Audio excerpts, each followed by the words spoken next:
Hey, good morning, everybody. This is Darcy Hitchcock with the Sustainability Alliance, and we are recording this session. So just wanted to let everybody know that.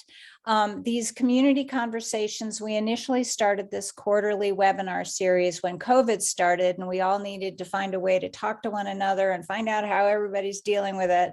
And it's since evolved into an opportunity for us to share the coolest new things that some of our members are doing. And so today we have Max Wilson, who's going to be talking about this brand new river-friendly living program, and he's with Friends of the Verde River. So I'm just going to turn it over to him. And if you want to leave your video on, that's fine, but please leave yourself muted while he's speaking.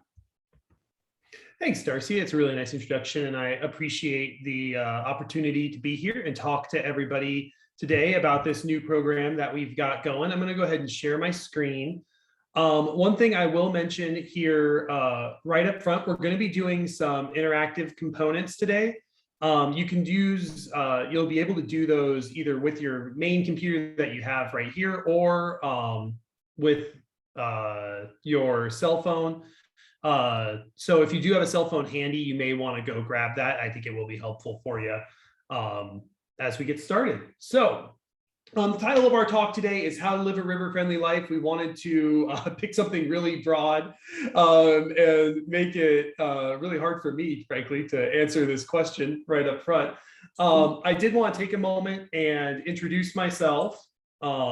My name, because not everybody here knows me, my name again is Max Wilson. I am a program manager at Friends of the Verde River. I've been here for about 3 years, where I work on all of our directly water related programs.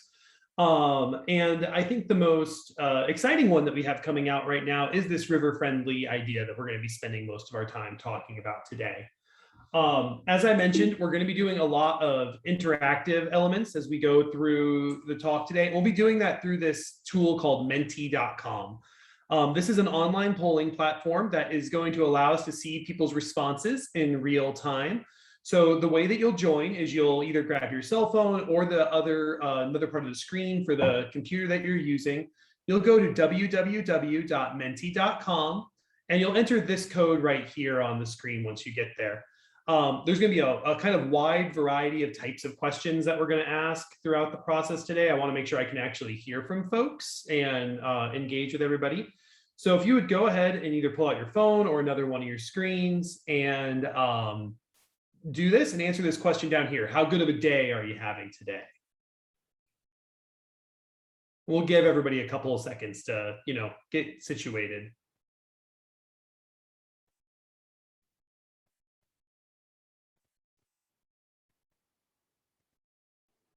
Max, I'm sorry, what's the code for Menti? It's right here at the top of the screen. It is 83589930.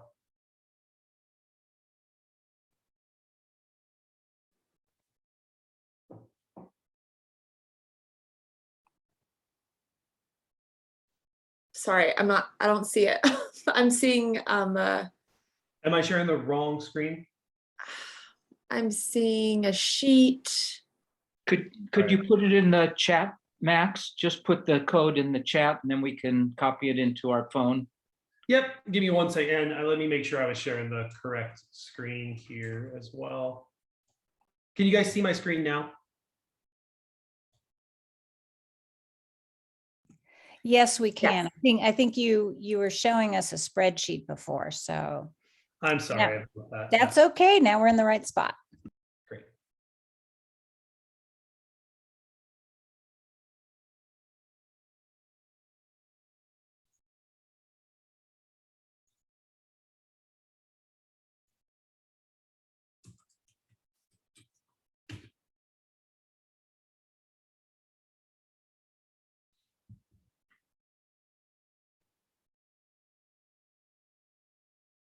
Good, we've got some people there starting to filter in. Great.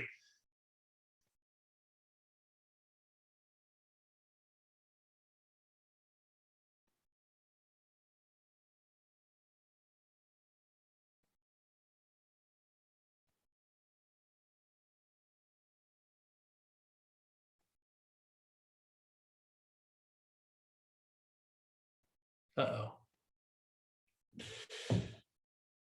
All right, we'll give everybody about 30 more seconds to get their answers entered. Again, we're going to be using this a lot today, so if you can access it, I do recommend going ahead and doing that.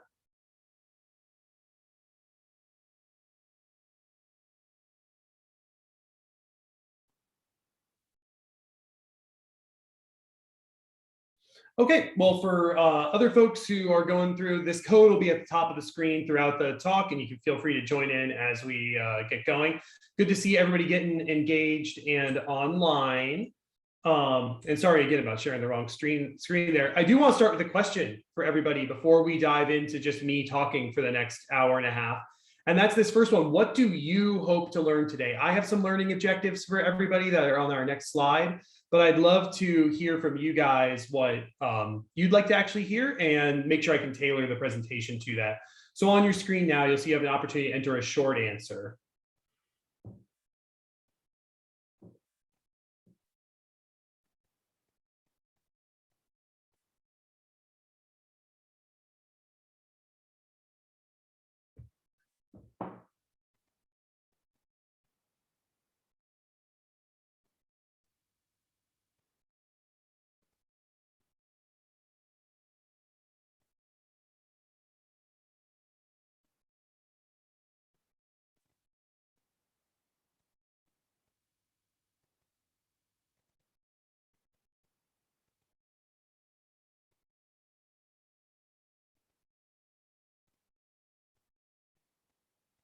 Okay, so if you're still typing out those answers, let's take another 15 seconds or so. Go ahead and click send just so we can have it all.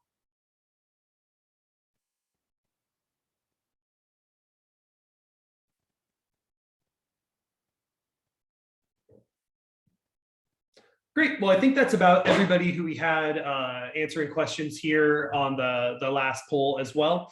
And we're going to go over all of this information as we talk about things today. I do want to just give you guys some structure to how the talk is going to work and what the learning objectives are. By the end of today's workshop, I want you guys to be able to do a couple of things. I want you to have a more complete understanding of where water comes from, how our rivers and streams actually like work and function. That's a really important part of understanding how river-friendly living works and what our types of solutions need to look like. I also want you to know what some of the specific threats that Arizona's waterways face, and that's going to include both the Verde River and our other tributaries like Oak Creek and Spring Creek and things like that. And then finally, I want you to be able to assess whether you're doing your part in your everyday living. So I think that lines up pretty well with some of the questions that we had so far.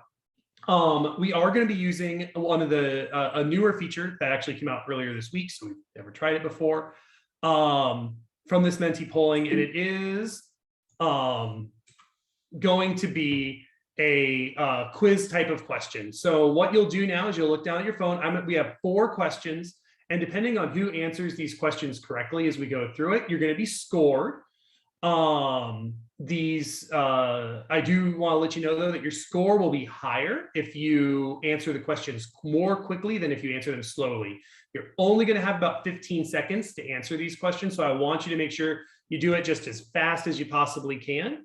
And sorry, this is cluttering up. Again, if you're having trouble, it's www.menti.com. And the code is 83589930. Just to sweeten the pot a little bit, whoever is our winner at the end of these 4 questions, that'll be sprinkled throughout the presentation. Don't worry, it's not just going to be like all polling. We'll get one of our very fancy Friends of the Verde River seat cushions for all of your gardening and fun activities. So we'll get in touch with you at the end of the process to get that delivered. So question number 1, and this is a kind of weird one. I'm going to warn you up front. Here we go. Which is older, the water in the ground or the water in the river? Again, you have just a couple seconds to answer, so you want to answer as quickly as you can.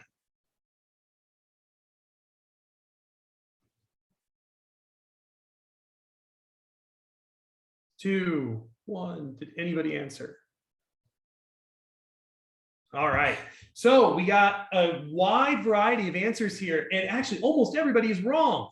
The interesting thing about all the water that we have here on Earth, and this is going to show you how all the scores are adding up. Good job, Richard. The interesting thing is that the Earth has about the same amount of water that it had at the beginning of time, right? If we go all the way back to when the Earth was formed out of all the space dust and stardust that we had after the Big Bang, we have about the same amount of water now as we did then, right? What's going on though is that water is always moving around. It's going from being under the ground out into the oceans and our rivers and streams. As it goes out into the ocean or is evaporated, becomes the clouds that we have, which fall as precipitation down onto our down into our mountains in particular, and then flow as streams through the area. So what's interesting about this is we think about all the water on Earth, and the total amount isn't really changing. It's just where that water is actually located and what it's doing at that time. One of the things that can be problematic about that is thinking about how much of this water could we actually use. I wonder why I keep saying I'm trying to join. It's odd. How much of this water is in a place where we can actually use any of it? 97% of the water on Earth is in the ocean, obviously, unless you do desalination or something like that. That's water that's not really accessible to us for human life. And only 3% of it's in fresh water. Of that 3%, 70 or almost 70% of that is in ice caps and glaciers. Again, in amounts of water that we can't really access or use overall. 30% of it is in groundwater, and only 0.3% of it is in surface water. That other 0.9% is in like mangroves and things like that. So of that 0.3, so right now we have 3% of it is fresh water. 0.3% of that 3% is in rivers, streams, freshwater systems. 87% of that is in lakes. You think about things like the Great Lakes, swamps, and in rivers. So we are looking at a tiny, tiny, tiny amount of all the water on Earth is actually in the rivers and waterways that we think about. But this is the 2% that when we try to, or the 2% of the 0.3% of the 3% that we all think about and care about so much because we want to keep our rivers and streams flowing. So while water overall is really abundant, it's something that the amounts of it that we really care about and interact with are actually really small. I promise this will all be very relevant. Let's keep moving. Another thing that you need to understand about how we manage water in general, and this will all come back to how you're actually going to live this river-friendly life, is what a watershed is. A watershed is the total amount of land that that connects any drop of water that falls onto it. So if you think about if a drop of rain were to fall anywhere on the western side of the continental divide here, that water goes to the western side of the United States. If a drop of rain were to fall on the eastern side of the continental divide, it goes over to the eastern part of the United States. And within watersheds, we have other nested components of it. Like you can't plan for an amount of land that we're talking about here. So you also can think about how you could divide the country up into even smaller sections. For example, if a drop of water were to fall here into northern Canada, it'd flow north out and towards Hudson Bay. If it were to fall down here in the central United States, it would flow south through the Mississippi River down to the Gulf of Mexico. And what I think is important and relevant about this when you're trying to actually connect your decision-making and what you're doing every single day to these kinds of geographical or geological issues is that what's going on in all of these land structures is impacting our waterways, right? When you make choices about how you manage land out here, that's also connected to how the water actually works, how it functions, and where it goes in all of our different streams. Sorry, as people join, it keeps throwing the thing off. If we think about Arizona, Arizona has several watersheds within it. We have the Gila, Santa Cruz area here in southern Arizona, the upper Gila over here on the right. And then maybe I think the most interesting for all the folks that we have on the call today is the Verde watershed. The Verde watershed is right in the dead center of Arizona. It connects from, and we'll talk more about this in a little bit, it connects the highest peaks in Arizona over here on the side of Humphreys Peak and Flagstaff, all the way to the low deserts in the Phoenix area. And it makes it one of the most geographically diverse and biologically diverse parts of the entire world. There are very few places on Earth where you can go from almost or a little over 12,000 feet near Flagstaff and alpine tundra all the way down to the lowland deserts at the bottom of the watershed. And all the choices that we make on all of this land, from Prescott down here, Chino Valley in this area, you think about like Ash Fork and stuff like that along the I-40, all of those choices end up impacting how the water flows across the land and how it eventually gets to the river that we are all interested in. Another thing that we're going to need to know in order to have like a really informed discussion about the Verde River in general is why rivers have water in them year round. And this is a kind of it's kind of basic question until you sit down and really think about it and you say, okay, imagine it's June and it hasn't rained in 3 months. Why is there any water in the river? Like, where is that water actually coming from? And the answer to that question is that it's coming from the ground. We have water tables down below us. These are little gaps in the soil and in the rocks that hold water. And at the place where the water table intersects with the surface, we have springs and surface water and creeks. And in normal times, what's going on here is water is flowing from the water table out in this area out into the surface water. And that's what's giving us the summertime flows that we have in most Western rivers. The only other types of circumstances you'd have would be like glaciers and things like that, which obviously we don't have a lot of here in Arizona. Now, this is the normal natural process. Water goes from the water table out into our surface water bodies and then flows across the land surface to wherever it's going to go. However, if we begin to pump large amounts of that groundwater, what you can do is actually create what are called cones of depression. These are the dry areas that immediately surround a well. And as you are to pump out water longer and longer and longer, water wants to move towards dry areas, right? Just like if you were to leave like a towel end in your sink, eventually the whole towel gets wet, right? The same thing's happening in the ground. As you dry out immediate areas, water is flowing into those dry areas because it has those cohesive properties. And as you continue to pump groundwater over a long period of time, what you can do instead is have water, instead of moving from the ground into your surface water bodies, actually flowing out of these surface water bodies and back into the ground. And over the long term, if you keep this process going, you will get to a point where those water bodies no longer flow during seasons when they don't have rain inputs. And this is a really, really serious problem for all of us to deal with when we think about how our communities are going to grow and how things are going to change here in the next 30 to 50 years. So I know that was a lot of very scientific and frankly kind of dry information really quickly. I promise we're getting near the end of the point here where I'm going to be telling you guys stuff, and we're getting close to where you guys are going to start telling me some more information. But I did want to tell, now that we have this kind of basic background stuff down, think a little bit about the Verde River watershed specifically. So this place where most of us are standing right now. Again, the Verde River and its tributary creeks are one of the most ecologically important places on Earth. And of course, anybody who works for Friends of the Blank would say that. But let's be like really clear here as a scientist. I mean, my classic training is as an ecologist. This is unquestionably true. This is one of the most biologically diverse and one of the most ecologically important places left. And the Verde River starts as a series of headwater springs up near the towns of Chino Valley and Paulden. Chino Valley actually is like a little tiny piece that goes out and has annexed where the headwater springs are.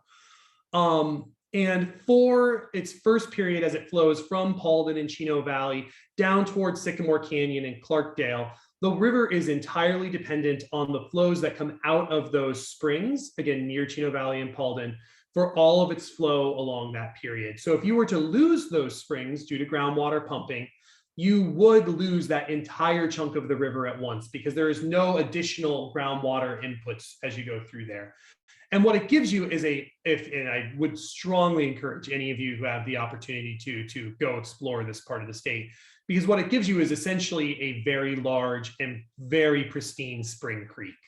Where the water is extremely clear during most of the time of the year. It's a very isolated area with very few access opportunities. It's truly one of the most unique parts of the entire state.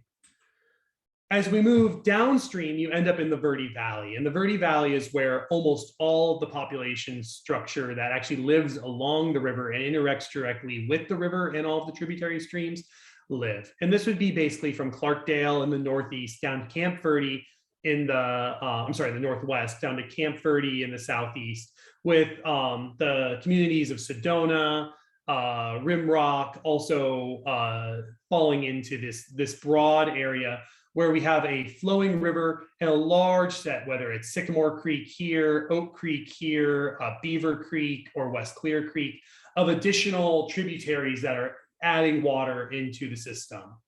The Verde Valley is, and I don't have to tell you guys this, most of you already know, is like an incredibly diverse landscape. We have cities and towns like Clarkdale and Jerome and Cottonwood that have large industrial backgrounds. We have areas like Sedona, which obviously have a really tight connection with Oak Creek and a very interesting land use history. And then down in the Camp Verde area, you have issues, or you have large scale, industrial scale agriculture, which is providing a lot of the food base for locally produced products in the Verde Valley. Now, an interesting thing about the Verde Valley that a lot of people, I will actually, instead of finish that sentence, we will just do our next poll question and I'll do it then. So question 2, and this is specific to the Verde Valley, is, Phil go, how much of the Verde Valley's drinking water comes from the ground? And again, we're talking just about drinking water here.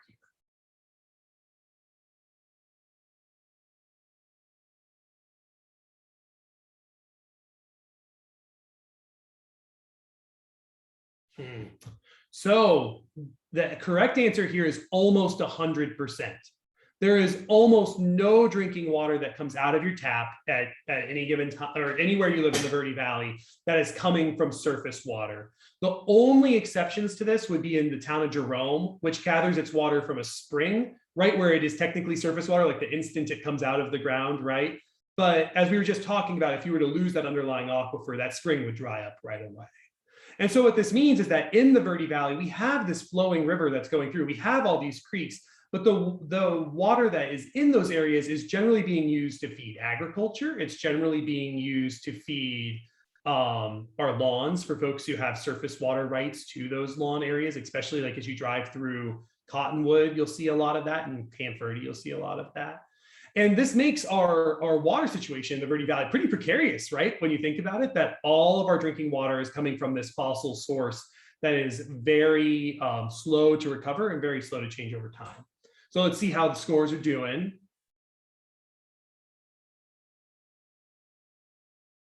All right, Liz there. Now, Liz and Richard are currently in the lead. Moving downstream from the Camp Verde area, we have a wild and scenic designation. This is an area that the federal government has set aside as being specifically important to the cultural heritage of the United States. And I think it's something that we can forget about. Sometimes when you think, oh, it's just like some federal designation, then you sit down and you think about what a wild and scenic designation actually means. And again, this is the federal government saying that this is an area that is so unique and different from all the other wild and scenic, or all the other waterways that we have, that it's important to the nation that we preserve it over the long term. This part of the river leaves Camp Verde kind of in the upper left-hand corner of this box here and flows down towards the Phoenix metropolitan area. You can imagine the Montezal Mountains are forming the edge of this watershed right here. This is the Payson area up on this side of the map. And through this area, again, you have an incredibly diverse landscape going from, your high deserts down to your lower Sonoran deserts, and also incredibly difficult access. The only road into this whole area would be across Bloody Basin Road to Sheep's Bridge down here at the bottom. So really, if you're coming into this part, you're either floating in or you're hiking in over the Montezals, which is quite the undertaking. And this area is obviously a place where we have a whole lot of mammals. So I have another question for you guys here to be able to engage. And that is, approximately how many mammal species depend on the Verde River? Your answers are 25, 50, 90, or 200.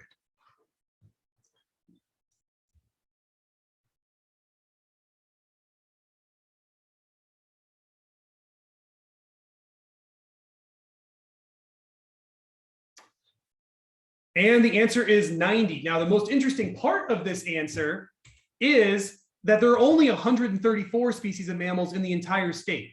So almost every species of mammal that we have in Arizona utilizes the Verde River in some way. So if you were to lose that resource for all the reasons that we've talked about so far, you could lose an incredible chunk of the mammalian diversity and species diversity that we have that we care about. So you're thinking about mountain lions, you're thinking about bears, you're thinking about smaller things like coatimundis and raccoons. Almost all of those mammals are using this as a resource.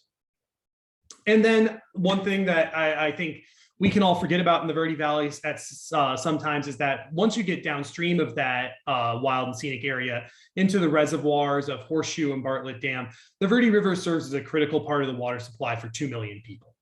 And I don't think we can say that enough times, actually, that the Verde River serves as a critical part of the water supply for 2 million people. This is an incredibly important resource for the economic productivity of our state and frankly for the Southwest. And if we were to screw up a lot of things or screw up in the upper part of the watershed, it could have really disastrous impacts for the rest of the state. That being said, Verde River flows are declining, and they're declining pretty rapidly since the early 1990s.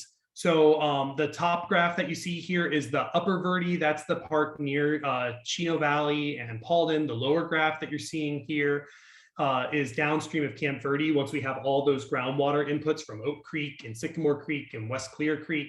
And what you can see is in both cases, flows are declining quite rapidly. So from 1990 to 2020, Verde River flows declined by 34% in the upper Verde and by 41% in the lower Verde Valley, that'd be below Camp Verde.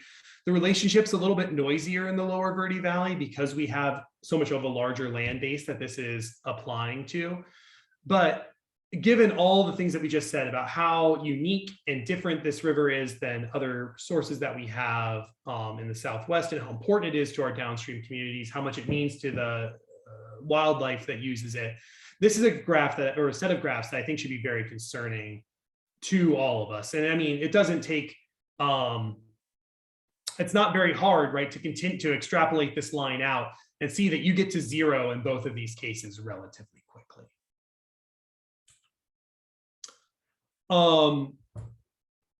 Reminding ourselves back to that earlier question that I asked about, or the information that I posed about how groundwater is changing and how groundwater can impact rivers in general. I do think it's worth noting how we manage some of these water resources in the state. So the map that I have up here is from the Arizona Department of Water Resources, and it's showing you 5 what are called AMAs, or active management areas.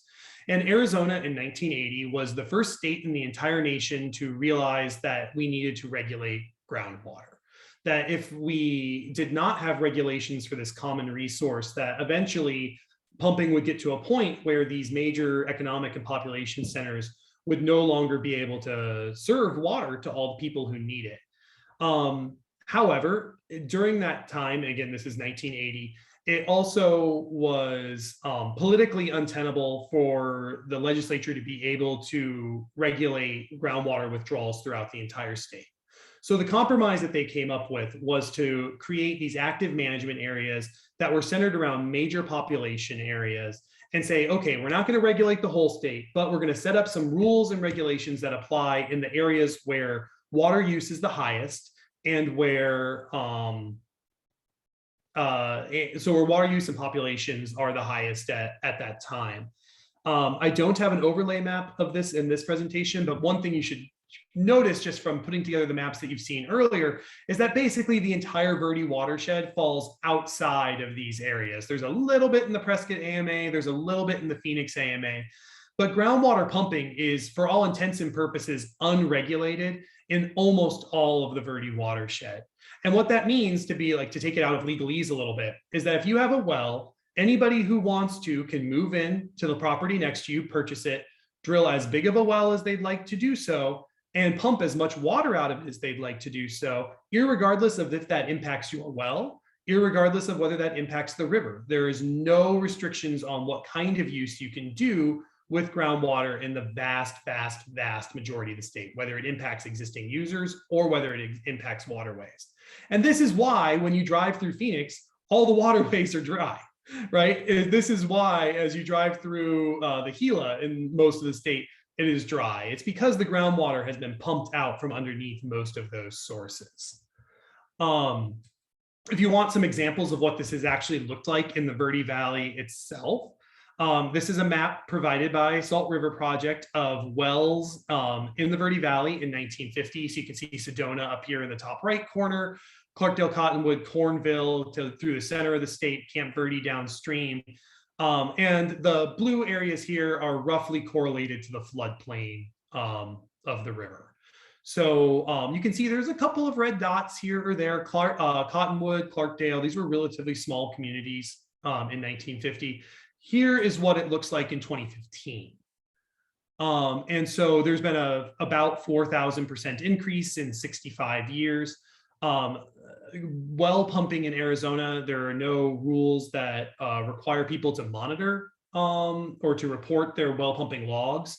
So or even to create well pumping logs. So we don't have a direct measurement of how much additional water per year this signifies, but I do think you can make a pretty convincing argument that groundwater pumping has radically increased over most of our lifetimes through this area. And given what I told you earlier about groundwater supplies being the basis of summer flows, this should be a pretty concerning graph to you if you care about, or image to you, if you care about the Verde River, if you care about Oak Creek, if you care about Beaver Creek continuing to flow over the long term. Another threat that the river faces that we frankly don't talk about enough, I don't think, are encroachments from non-native and invasive plants. So, people, and I'm the flows manager, it's my job to worry a lot about water. People get really wrapped up on the water side of it a lot. But one thing that I remember a lot from being a kid on the river is that there were a lot of parts of the river that were basically impossible to access because we had large stands of things like tamarisk and arundo, this giant reed, tree of heaven, which you see a lot of in Old Town Cottonwood, Russian olive, which we don't have as much of in the Verde as there are in some other southwestern rivers. But what these plants do is they grow into very, very dense stands that are, in a lot of cases, basically impossible for human beings to penetrate. So there might be a river flowing through there, but you won't be able to get to it because there's going to be a stand of tamarisk or arundo that's so thick that you won't be able to access it without a chainsaw. And this is an issue that has haunted a lot of Western rivers. And because of some of the work of people who are on the call, I don't know if Peggy Chaikin is still on here, but I think she deserves an enormous chunk of the credit for this. We have managed to a certain extent, beat back on the Verde itself. So we put all of this together in a watershed report card that we did with the Nature Conservancy a couple of years ago. I'm not going to spend too much time on this slide, but I did want you all to know that it's out there, where we tried to assess a lot of these issues and figure out, well, okay, how bad is it really? And importantly, I think for that, some of the things that we found out are that base flows are going down, and they're going down rapidly. Those would be those summer river flows. Upland conditions, so this would be like how much erosion do we see on the landscape, is declining and going down quickly. Groundwater best management practices. This was an attempt that we had to measure how well are we managing our groundwater, where we had to throw our hands up and say, there's not even enough data for us to answer this question. And in total, our communities did a little bit better than our ecosystems, but grades were still not what I think anybody would like to see them actually be. And this raises the $1 million question. Are we doomed? Is the river savable? Is there going to be a Verde River in 15 years and 20 years and 50 years? Or are we on a trajectory that is simply untenable? And I am going to have you guys answer this question in a second. But before we do, there's a couple of pieces of context that I would like you guys to know. And the first we're going to do as a quiz question. I think it's our last one, if I remember right. Yep, question 4 of 4. And that is, here we go. Since the 1950s, Arizona's population has grown by 700%. How has its water demand changed in the same period? So how much more water are we using now than in 1950?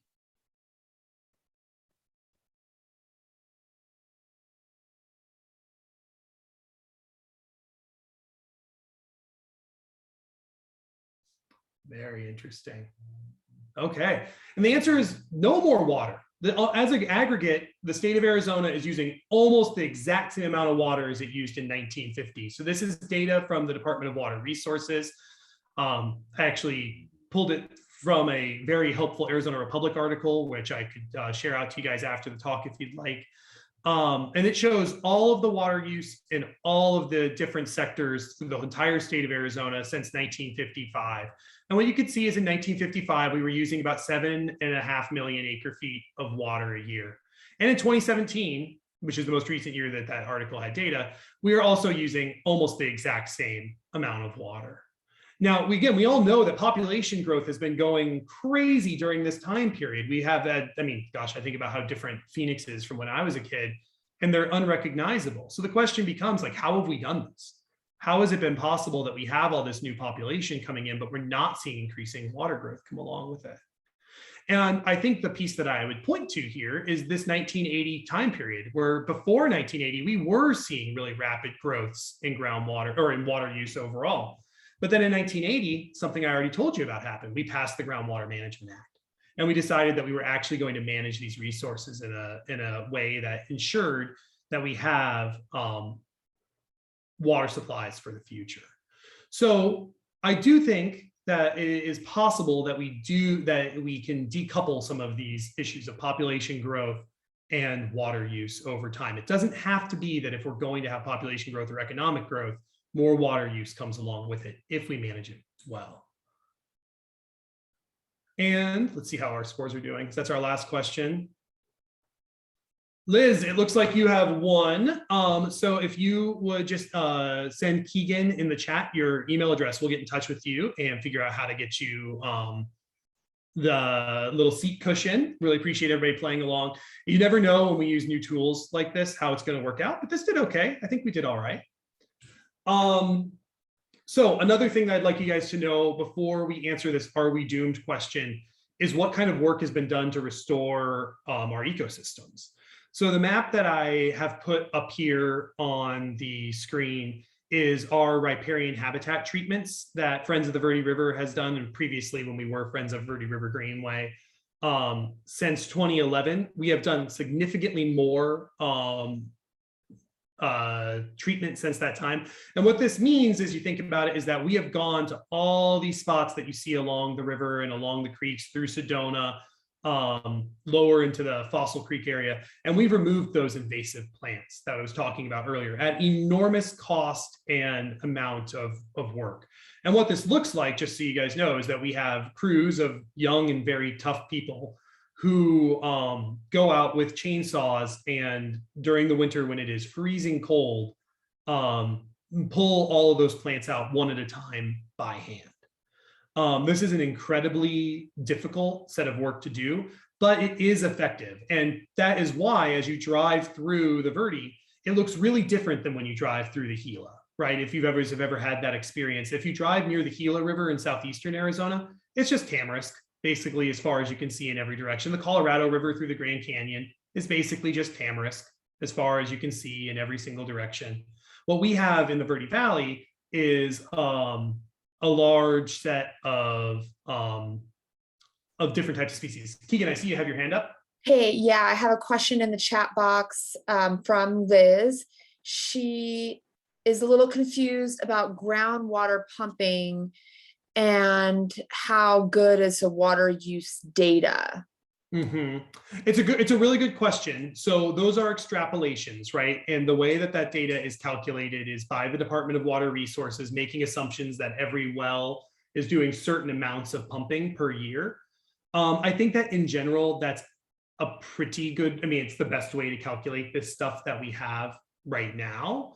But if you were to see really big changes in how wells were being used, for example, if they were to transition from being household wells to being agricultural wells, and those issues weren't recorded at the department, then it would be very hard to actually make accurate numbers. But the general pattern that I showed you there for Arizona is actually true in most of the West. So for example, Los Angeles uses less water today than it did in 1950. Colorado uses less water today than it did in 1950. I think we have good reasons to assume that the pattern itself is pretty accurate.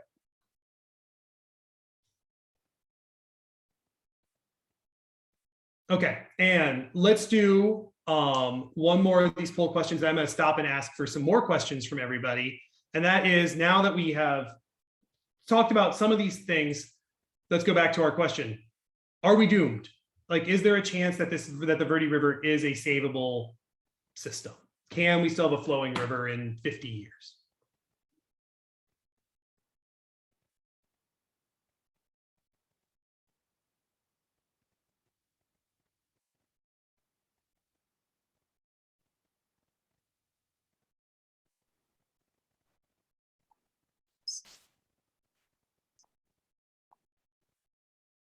All right, Keegan.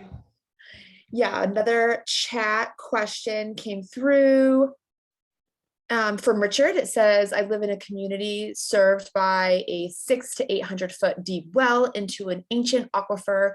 How does this figure into a water formula? And then I have another question after that.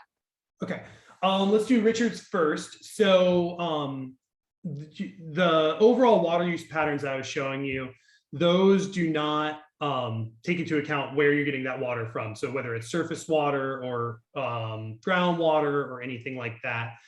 Now, if your community is entirely reliant on groundwater, obviously running out or pumping that aquifer dry, if you don't have an alternative supply to get to, you're not going to have water, right? So I think when you're trying to answer those questions of like, how does it play into the water use formula? It's very local, and it really depends on the specifics of your circumstance and whether you can establish safe yield where as much water is being put back into that aquifer through rainstorms, through artificial methods, as are coming out, or as the community is pumping out of it. Good answer. And I have another question from Patricia. This is more of a kind of a critical thinking question. We have the science, but do we have the public will? Which is pretty good question.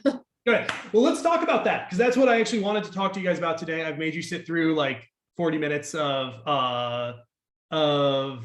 background information so we can like finally get into like, how are we actually going to do some of this stuff? So let's dive in. So this is my opinion. But I think that it is, I think it's all pretty accurate. And that is that the Verde River can be saved. I genuinely, honestly believe that. I wouldn't work for Friends of the Verde River if I didn't. But here are the reasons why I think the Verde River can be saved. One is that we can decouple population and economic growth from water use. Communities all over the world have done this, where they have seen population growth and economic growth increase without water use increasing. So we don't have to live in a world where water use necessarily goes up while we have new populations move in or while we have our economy continue to grow. We don't have to choose between putting food on the table and having a flowing Verde River over the long term. This is something that if we plan correctly and if we implement the right tools, if we do what Patricia's mentioning here and like have the political will to actually do some of this stuff, which we'll talk about what that means in a second, the river can continue to flow and we can continue to thrive. Communities, again, all over the world have done it. We can push back invasive plants. And this is a thing that I think people, again, forget about.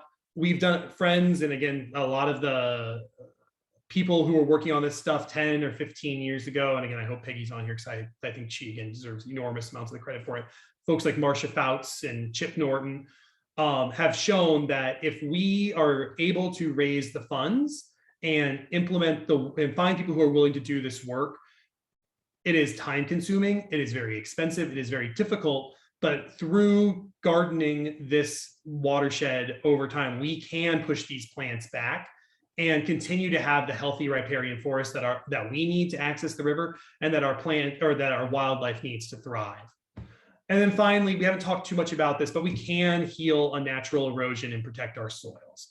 And this is work that Friends has led through the Verde River Watershed Restoration Coalition, which is a group of landowners, including all of our federal agencies, Coconino National Forest, Tonto National Forest, who have come together and developed projects that say, okay, this area has been maybe overgrazed, or there was a trail that was built improperly here, a road that was built improperly here, and we can build solutions to those problems. And I'm happy to talk with people more about what that actually looks like. And what this means to me is, when you put these three things together, yes, the Verde River can be saved, but it's going to be hard, and we're going to have to work together on this. We're going to have to work together institutionally through our governments. We're also going to have to do our part all individually as we go.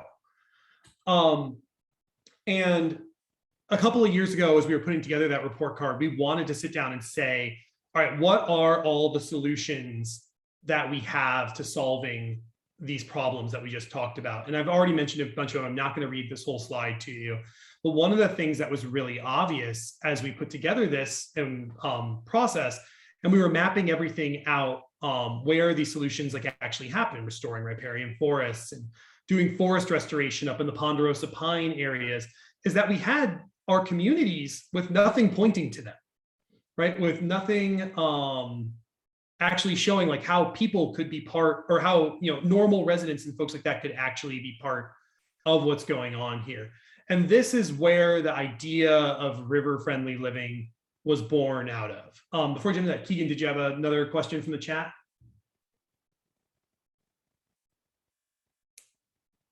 Okay, sorry, I saw her hand raised there, but let's go forward. And this made us ask, are these solutions that we have enough? Is this enough stuff to actually turn around the process and problems that we've had so far? And that's why we added in a set of solutions that are aimed at activating people and rewarding those who do their part to continue to save and protect this river. And that finally brings us, 48 minutes into the talk today, to the part you all came to see. River-friendly living. What does this actually mean? What are we doing? And how are we going to encourage people to make the decisions that we need to keep the river healthy and flowing? This is the kind of jargony answer to that question. But the real piece to it, to me, that I think about every day is the number one question I get at work. And I get this question, gosh, at least once a week, if not more than that, is somebody will call us, somebody will send us an email, somebody will show up at our door and say, what do I need to do? What actions do I need to take to keep Oak Creek flowing, to keep West Clear Creek flowing, to keep the Verde River flowing? And in that context, it's really difficult for us to give one clear and straight answer, because what you need to do depends on who you are. It depends on what types of decisions you're making. If you are a homeowner who owns a parcel and that is how you interact with this watershed, there's a set of choices you need to make there. If you are a farmer, there's a really different set of choices that we need you to make to be able to keep the river healthy and flowing over the long term.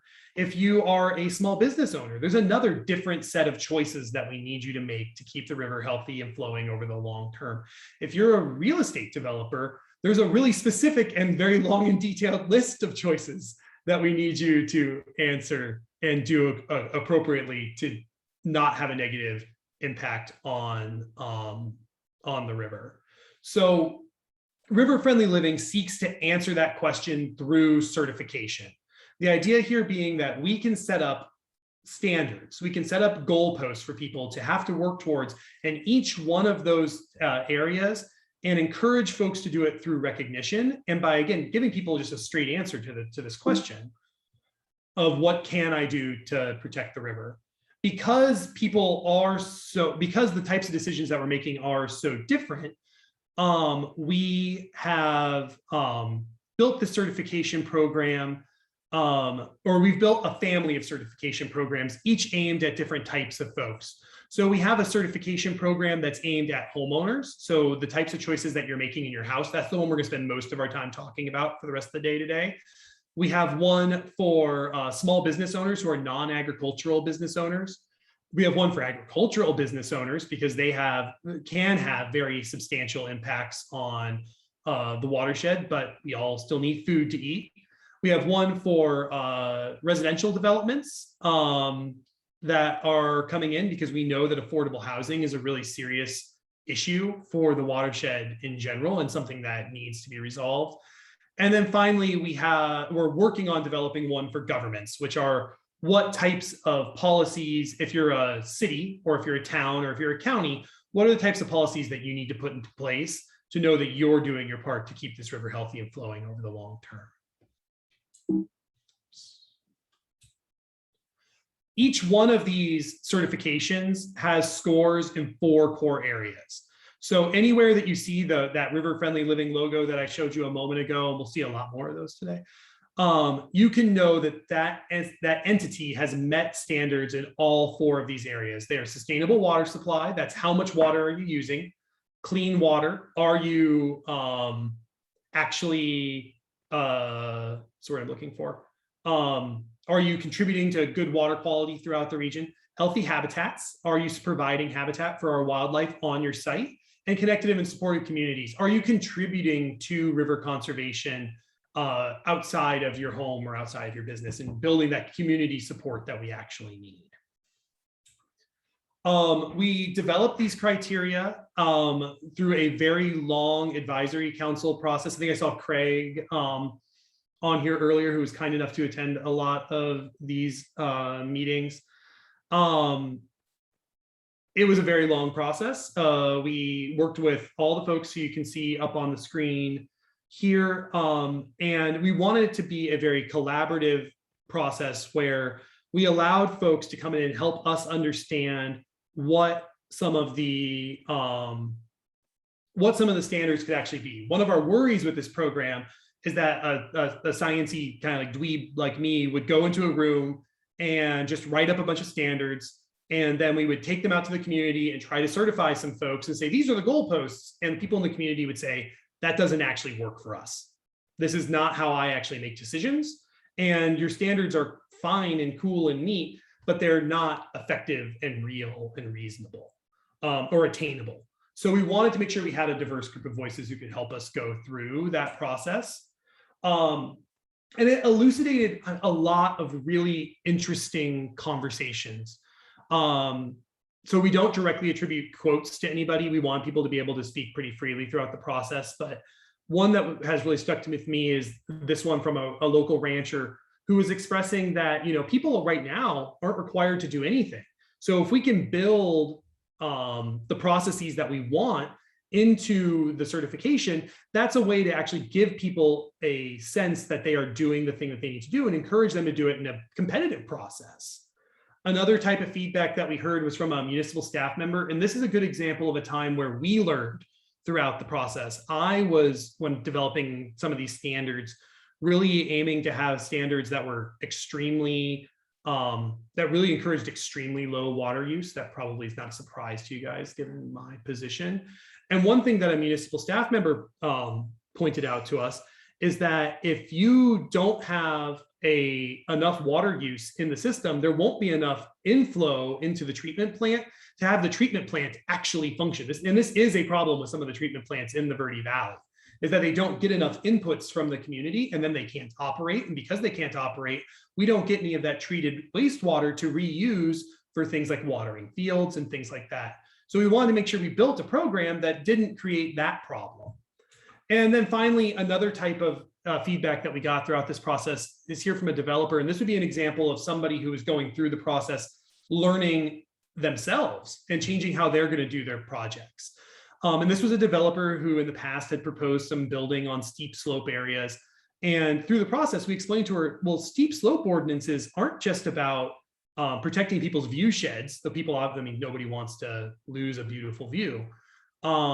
It's also about protecting water quality, because as you build on steep slopes, you create erosion. And as you create erosion, the river gets dirtier. When the river gets dirtier, it can harbor more E. coli.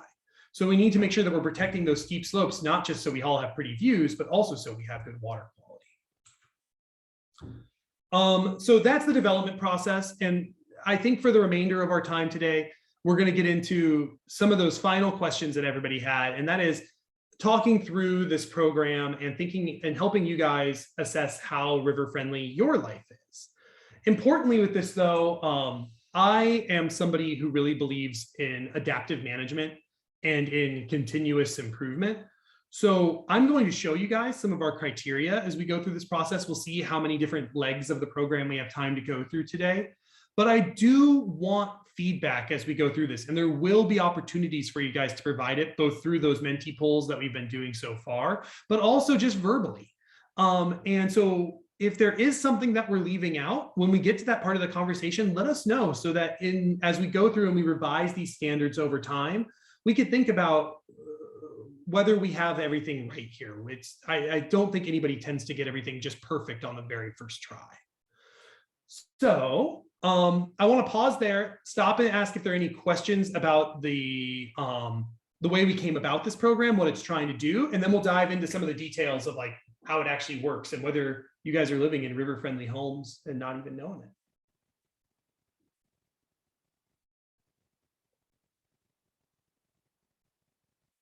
Okay. I've been told that you're supposed to wait until people can come off mute when you do Zoom questions. It's always a challenge. Okay, so let's dive into some of the criteria. This is the one I want to spend most of my time on today because I think that this is the one that'll be most applicable to you guys. If we still have time, once we go through the process, we'll talk about river-friendly businesses and river-friendly farms as well. So the idea of the river-friendly home certification is that we wanted to build a certification that meets people where they actually are. And that's recognizing that not everybody has a ton of really highly technical knowledge about rivers and watersheds and how things all work. And so we wanted to make sure that we had a program that like normal people could actually engage with. And this is really hard when you go through a development process because you're only pulling, the most engaged folks who are willing to come to all these meetings. So let's start with you guys. This is going to be a word cloud that you guys can put answers into as we go. And I just want to do some brainstorming before we dive in so we can see if what you guys think is a river-friendly home actually made it into the standards. So if you'll pull out your phones, go back to that Menti site, you'll have the opportunity to enter as many choices as you like. And again, it'll show up as a word cloud here as we get some answers in.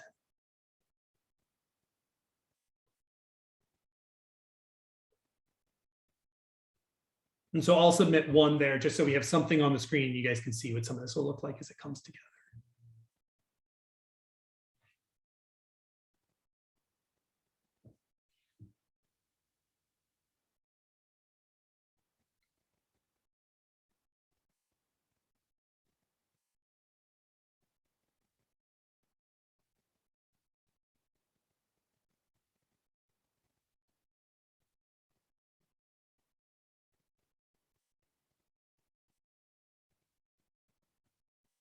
And if you can't think of three, that's okay. Just submit what you have.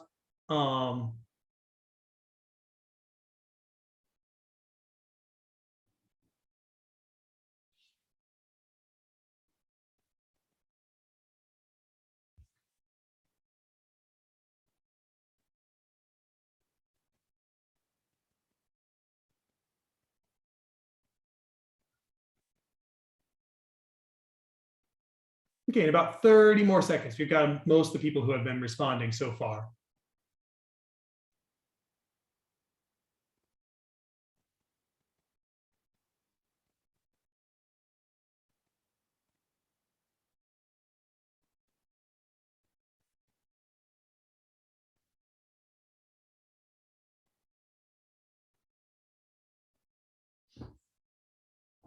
Okay, I think we've got most of the folks who have been able to respond. I should mention, I know we've had some people join in a little bit late here. If you'd like to participate in the polling, you can pull out your phone or another screen and go to www.menti.com and enter this code, which is in the chat box as well.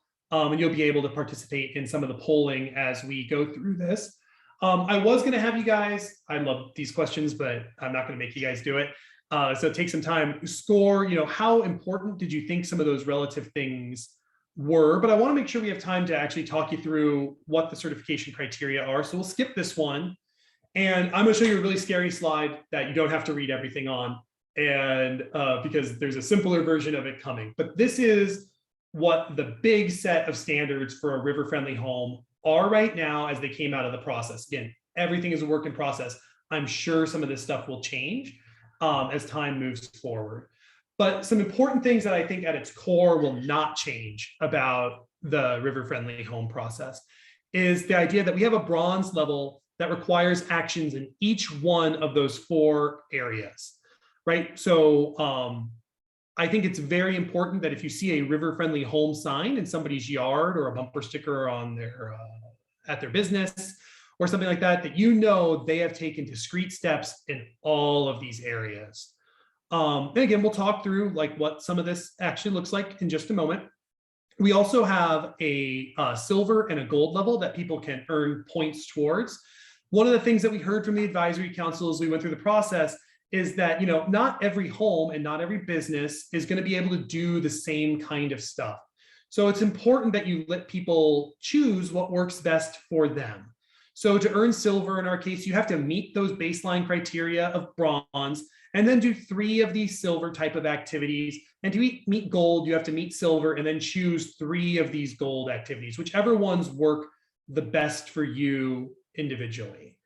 Obviously, not everything in the world is here, but we wanted to make sure, again, that this was a pretty easy to work with type of structure. So let's show you that in a less scary Excel spreadsheet way and walk you guys through some of these questions.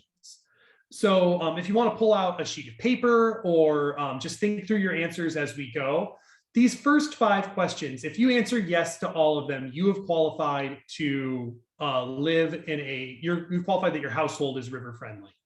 So the important ones at the top here is less than 30% of your property landscaped with grass. The reason we chose this 30% number is that if you're below that, you generally are meeting the landscape water requirement for like the background water use in the area as measured by the EPA. So are you landscaping responsibly? We're also asking, is your home free of leaks? Do you have leaking fixtures that you just haven't taken care of? I know this has been a challenge for me in my life. I'm not the most handy person in the world. Very importantly here, is your home either connected to a central sewer or is your septic tank being regularly inspected? We live in rural communities. Septic tanks are always going to be an important part of how we manage our effluent in our communities. But, and frankly, they can be exceptionally good. Good septic tanks can do just as good of a job at treating their wastewater as almost any other solution that is out there for doing this, any centralized plant. But they have to be managed properly and they have to be monitored regularly to be able to do that work. And one of the things that our partners at the Department of Environmental Quality are finding right now is that big sets of sources of E. coli, for example, in Oak Creek, are actually from septic tanks that are being improperly maintained, rather than from some of the sources that we would think about them being. Things, like diapers being left in the river or the creek and things like that that are very visible, but actually aren't contributing as much to E. coli as some of our upstream communities just not managing their septic systems very well. Another question that we ask is, are you providing wildlife habitat on your site?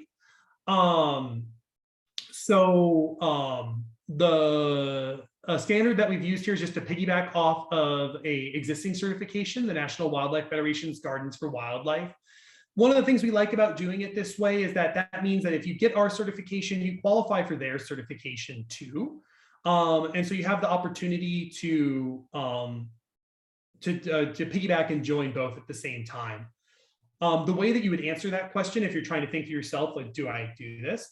Is your property needs a few things. You need to have 3 sources of food for wildlife. You need to have at least 1 source of water for wildlife. And this can include, an area that puddles after rainstorms or anything like that. You need to have 2 places where wildlife can find shelter. And you need to have 2 places where wildlife can raise their young. And if you have all 4 of those things, then you meet this the National Wildlife Federation's Garden for Wildlife standard. One more, Keegan, and then I'll let you answer questions. And then the final one is, are you being an effective part of helping us solve these problems? You can do that by volunteering with friends for 4 hours a year. That'd be coming out one afternoon to help us clean up the river, help us do some of these habitat improvement projects. We know that for some folks, in particular folks with disabilities, that's not going to be a reasonable thing to expect. So we ask then that you make a donation so that we can do some of that work in your name. Keegan, was there a question out there? Yes. Talking about herbicides again, is there anything safe like weed zap, or is this just a synthetic chemical? Like, is there anything safe to use?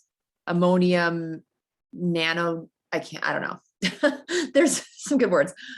So it's a really good question. And we've built that component into the higher levels of certification here. And what we've asked is that people who are applying those chemicals are trained to do so. All of our folks who are doing chemical applications as part of our riparian restoration are certified to be able to apply chemicals. If people are applying other chemicals about that, or if there are lists of safe chemicals versus unsafe chemicals, I'd love to have a longer conversation about that, because it's really not my area of expertise. Any other questions about the bronze standards here?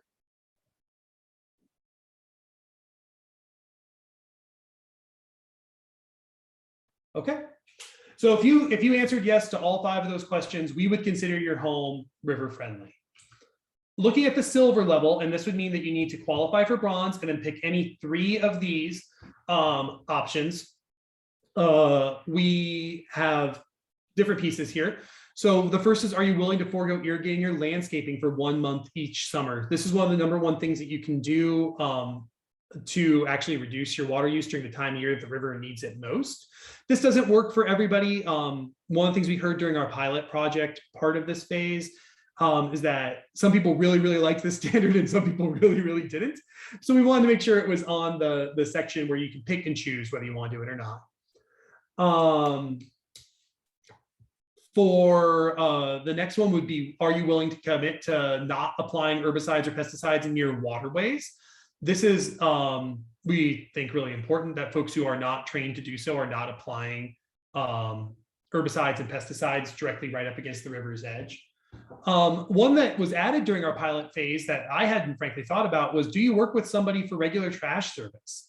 And it was actually one of our local city managers who brought this up, who said, look, every single time there's a rainstorm, lots of our folks who don't have regular trash service, a lot of their water, or a lot of their trash just blows away into our creeks and into our washes, and then washes down into the river. And they felt like that was a really important part of being a river-friendly home, is regularly taking care of your trash. Similarly, regularly taking care of your pet waste. Again, E. coli is a really serious problem throughout most of our area. The next question would be, are 50% of the plants on your property native to the area? We would ask that homeowners who are answering this question and answering all these questions, if you don't know the answer, you should probably just select no. But if you know that 50% of your plants are native to the area and you're meeting that National Wildlife Federation standard from the bronze level, I think that you are doing a lot to not only provide habitat for wildlife, but to provide native habitat for wildlife. And then we have an additional opportunity for folks to volunteer more or to contribute more to help with this stuff. Keegan. Okay. Camille said that she uses a product that KSB did some testing on. It works really well. Camille, can you just put that in the chat box, and I'll keep a note of it, the product. Laura and Jim Gale asked, do insect shelters count? Yes, for that national, that would go into the places for them to breed and places for them to raise their young. Raise their young. Sorry, I'm skipping over it. And find shelter. So both of those would count towards that. Perfect. And then Patricia Rowe, we have many individuals who move into Northern Arizona from non-water challenged places, and they are totally clueless. Is there a way to work with realtors and home developers to help them better understand? Good question. A very good question. So I'll give a short and a long answer to this. The short answer is definitely. The slightly longer answer is we have some tools on our website right now that are specifically aimed at helping realtors deal with surface water issues, because surface water laws are very complicated, in particular in the Verde. And then for the developer side of this, we have a set of criteria that is, 30 odd some pages long, that specifically deal with sets of standards for river-friendly developments. And they include, probably won't talk about those a lot today just because we'll run out of time, but they include things like you may not remove any riparian habitat on the site. All of the homes in your area must meet these river-friendly home standards at the time of build. You must recharge or retain stormwater in the system as well. I'd be happy to email those standards over to anybody who wants to read through the whole list, but I think they're a really important part of the solution here moving forward. And then Elizabeth, I see your question there. Is the 50% number calculated by cover? Yes, it'd be calculated by cover.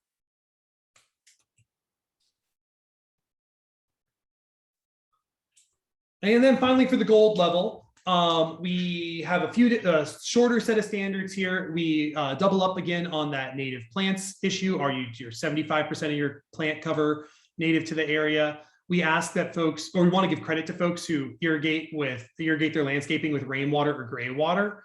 I think it's really important that we phrase this question to be, do you actually do it? Do you irrigate with your landscaping with rainwater or gray water? Because we do have a lot of folks in the Verde Valley in particular who build very complicated rainwater catchment systems and then never use them, which is challenging. And then we have an additional herbicide pesticide issue. One that we're still trying to figure out how to structure it for an easy form like this is, have you eliminated any invasive plants on your property? We are obviously most concerned about those riparian invasives that I showed you on the last slide. But if you're filling out this form for yourself or keeping track of it in your head, I think it's most important that you answer this question honestly. Like, do you think these plants are invasive? And in the future, we'll probably come up with an addendum to this list that shows you pictures of all the different invasive plants.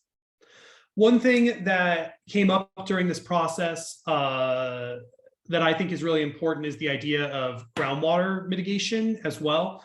So as I mentioned to you guys earlier, there is no regulation on groundwater pumping anywhere or throughout almost all of the Verde River watershed, and not anywhere in the Verde Valley. And what this means is that all of us who are pumping water out of the ground to support our homes, that's all water that over the very, very long term will not flow through the Verde River. And so one of the things that we have allowed folks to do through a program called the Verde River Exchange is to fund projects that directly keep water in the river roughly equal to your amount of use. So this is like buying a carbon offset, if you've ever done anything like that. But the idea is that for a relatively small amount of money, in this case right now it's at $150 a year, you can pay that to us and we will go find somebody in the watershed who is willing to reduce their water use exactly equal to the amount of water that you are using or that we've estimated you are using at that time. And this allows you to know in your heart that you are not, your groundwater use is not having a negative impact on the river. This is something that we've structured in the program as a bonus that can apply to any level. So if you were one away from getting gold or one away from getting silver or one away from getting bronze, you could use this as a replacement point to fill in those gaps. So that's the river-friendly home set of standards. I've seen some questions kind of pop up over here, so let's go for them. Okay, Elizabeth wrote, what about me and my neighbors who are growing vegetables or animals who die without watering and providing drinking water? The not irrigating for a month becomes a huge challenge. And then the Sustainability Alliance also wrote, are garden food crops exempt? Yeah, so first on the animals who would die without watering or providing drinking water, One of the things in that National Wildlife Federation standard is providing a drinking water source on your property. They have a wide number of things that can count as, all the way from like a ephemeral pool, something that fills up when it rains and then dries out, to a bird feeder or a bird bath or a wildlife trough or something like that. So we would like there to be water on your site to help at least some of the year, to help animals get through those time periods. Not irrigating for a month being a huge challenge is absolutely true, and it won't work for everybody, right? If you're growing vegetables, if you have large, mature, non-native trees, there's a good chance they would be negatively impacted if you were to do that. And that's why I think it is a option, not necessarily required for folks. And then finally, our natural food crops, or our food crops exempt. When we're talking about the percentage of your native plants, we've envisioned them not being exempt because they are still using water. They are not providing habitat for most of the species that are in the area.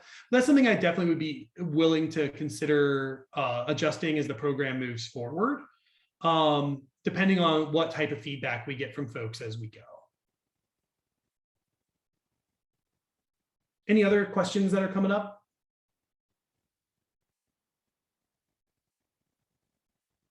Okay. So we've got about 10 minutes left here. So I'd like to do now is maybe we'll just do a couple more of those brainstorming exercises. And all of our standards are up on our website where you guys can get them and review them kind of at your own leisure. But I would like to get, before I skip off of it.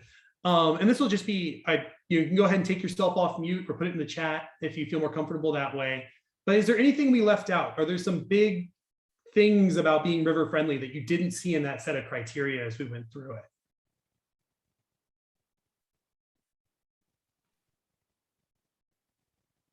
Matt?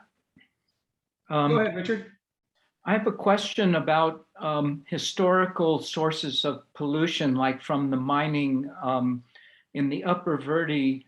There's a lot of pollution from old mine tailings that put heavy metals and lots of arsenic and other things into the watershed. How is that treated, and how does that figure into the overall equation of water quality? It's a really good question. And mining is a particularly tough issue in the Upper Verde. It's an even stronger and more problematic one in the watersheds that feed more down towards the Front Range of the Verde Valley. So I'm thinking about like the Agua Fria and areas through the Bradshaw Mountains, where you really have very substantial negative impacts of mines. When we think about water quality overall, most of our waters that are listed as impaired under the Clean Water Act are actually impaired because of E. coli through the Verde. So almost all of Oak Creek is listed as impaired. The Verde River above the confluence with Oak Creek through Clarkdale is listed as impaired. And in those cases, they're both impaired for E. coli. And there are significant E. coli issues downstream of those areas as well. So at least according to the Department of Environmental Quality, those E. coli issues are the more severe ones that we should be most concerned about when we think about the watershed as it is today. And if we can get those resolved, then it's time to start really thinking about how we deal with these legacy mining issues as well.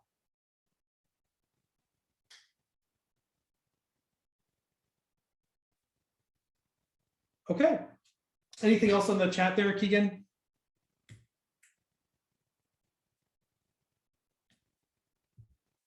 Cool. So let's talk a little bit about river-friendly businesses. Actually, sorry, I should say one more thing before moving off this. Keegan Isaac will be very disappointed in me if I don't.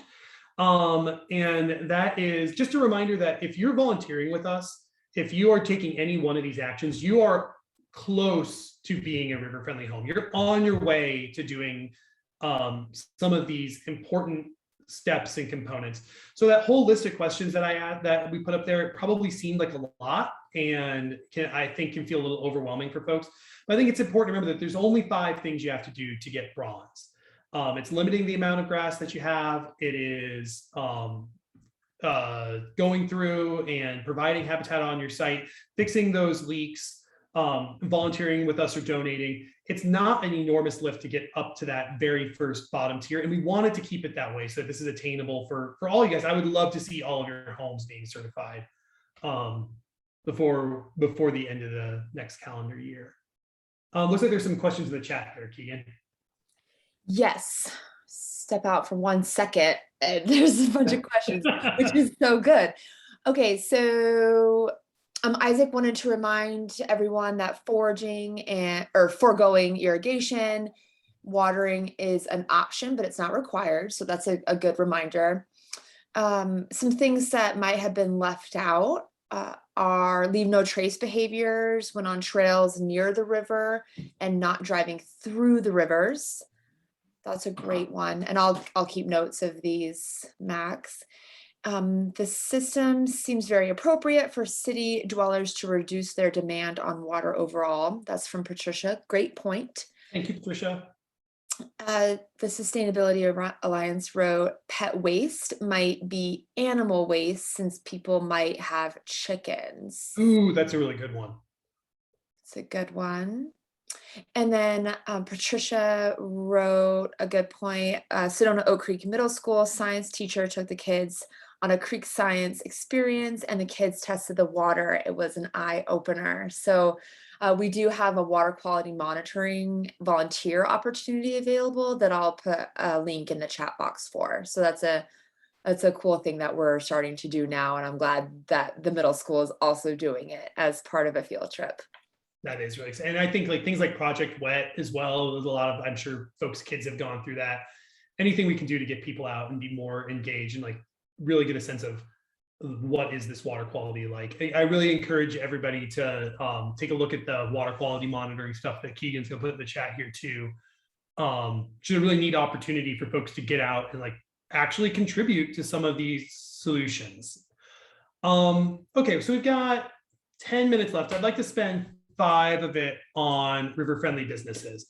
And I think it's important to remember that when, at least the way we've structured the program, that when we're talking about businesses here, we're talking about non-agricultural businesses. And the reason we did it in that way was because the types of choices that you're making if you're running a small manufacturing operation or a tasting room or a restaurant are really, really different and have different sets of impacts on them than if you're running an agricultural unit.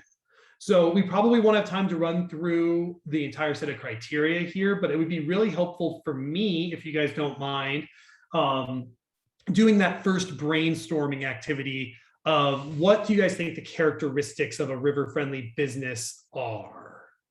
And this will be another one of those chances that we'll have to do a word cloud as we go through it.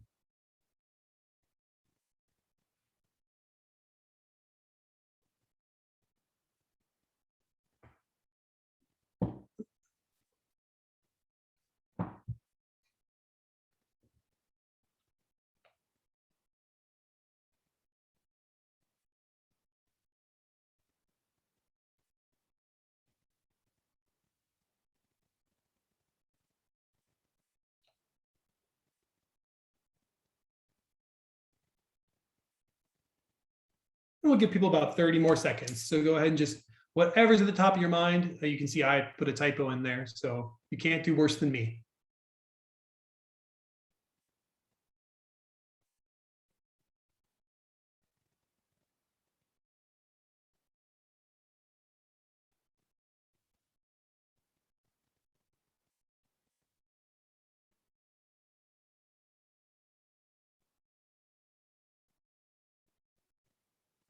Oh, that's a good one. I think it's Laura and Jim on educating clients. We do have a component of that in here that I think it's really important.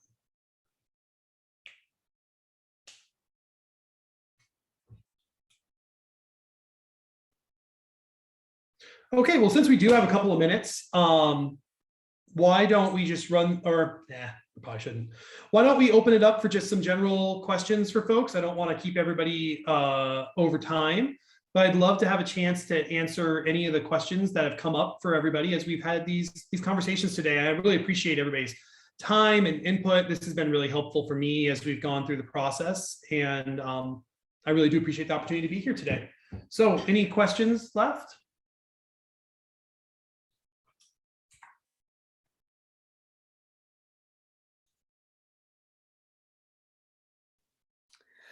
I'm just going to throw the certification link in for River Friendly Living, whether you have a business or a home, in the chat box. So feel free to, even if you're not quite ready to get certified, once you sign up, you'll receive a Dropbox file full of really useful information for the branch that you'd like to get certified, whether home, business, etc. So hopefully that's helpful for you guys if you're interested.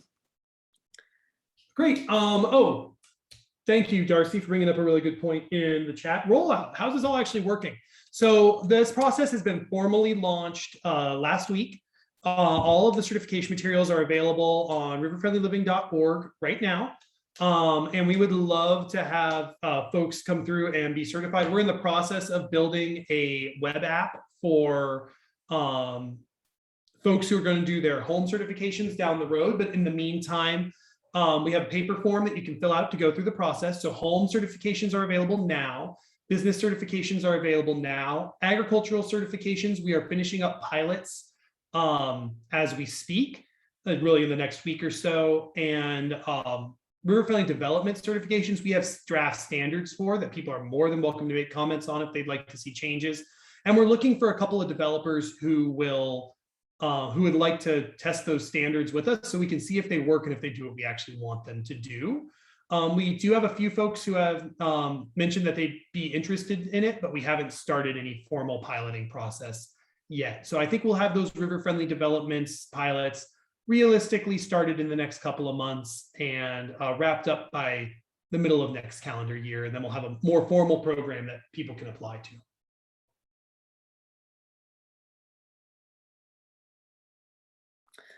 Darcy, I think Darcy also wants to know how we'll measure the impact of the program. Some good KPI work. Yeah, so our goals right now are aimed mostly at just increasing the number of certified folks and looking at those components. As we build out the program more, I do think we'd like to get some estimates on how much water is being saved by a program like this, how much habitat is being conserved. I think to do that effectively, we're going to need to get a good sampling of folks certified so that we can then go out and survey those guys and figure out like how much did this actually change your actions versus how much did was it you were already doing a lot of this stuff and you got certified in the process. So as far as additional KPIs, I think we're probably a year or so out on being able to identify what those are. Well, again, oh, go ahead, Darcy. No, thank you so much, Max. This was so interesting to hear how the program's working. And I love how simple and straightforward it is for a homeowner and the levels. So congratulations on pulling this off. And I really appreciate you sharing this with everybody on the call. And I did save the chat so I can send that to you guys if there's anything in there that you guys want to have access to. The recording should be available by tomorrow. Great. Well, thank you again, Darcy, for putting this on and scheduling it. It's a lot of work, as you well know. And I really appreciate everybody's time sitting through listening to me talk today. Great. Thanks a lot. Bye-bye.